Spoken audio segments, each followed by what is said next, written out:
Okay, so you guys really liked the exercise I did for small arenas, so that's why I decided to do another one.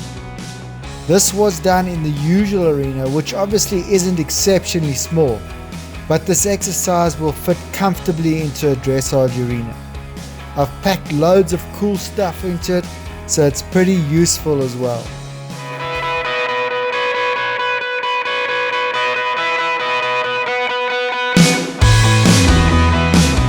Okay, so it's a nice simple setup, but you're obviously keen to find out all the measurements, so I won't keep you waiting. Firstly, you set up this line down this long side of your arena. Start with the 3 verticals with the placing poles placed exactly in the middle of the jumps. This part of the line will get your horse jumping really carefully over the verticals, and the placing poles will get your horse jumping through his back and give you a nice round shape over the jump. So these are the measurements. It's 7 paces between the first 2 verticals, and then 7.5 paces between the second and third vertical. And then the distances for the placing poles are 3.5 paces for the first placing pole and 3 3/4 of a pace either side of the second placing pole. And then it's 16 paces to the oxer for 3 strides.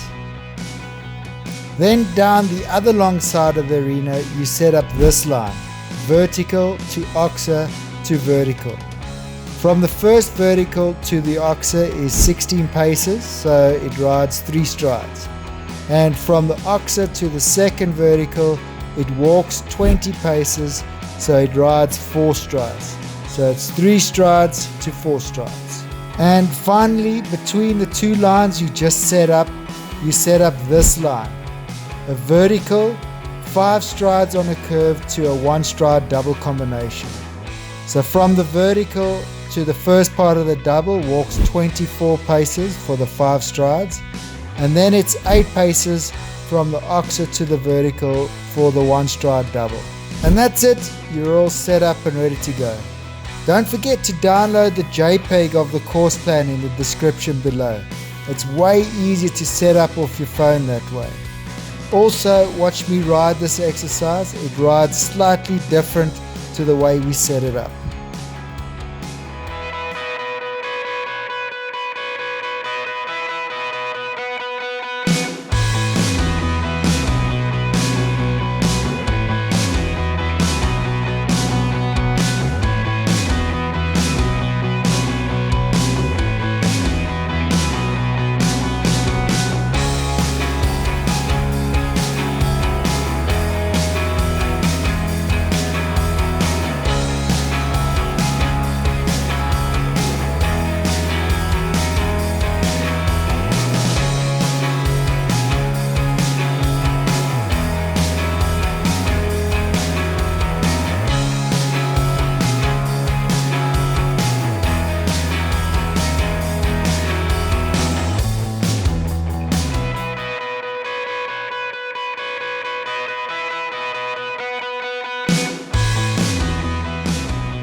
Okay, so this exercise isn't super technical to ride, but there are a few things I found when I rode it that you should know about.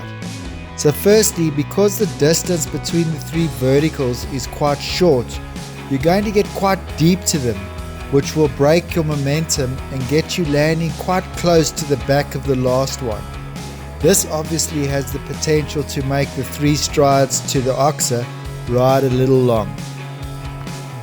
And then the turn to the vertical that leads to the related distance to the double combination is quite sharp. I lost my canter for a second, which can easily happen if you're riding a young horse. So if that does happen to you, be sharp about getting your leg on and at least try to get a more forward ride to the vertical to prevent the related distance from riding too long.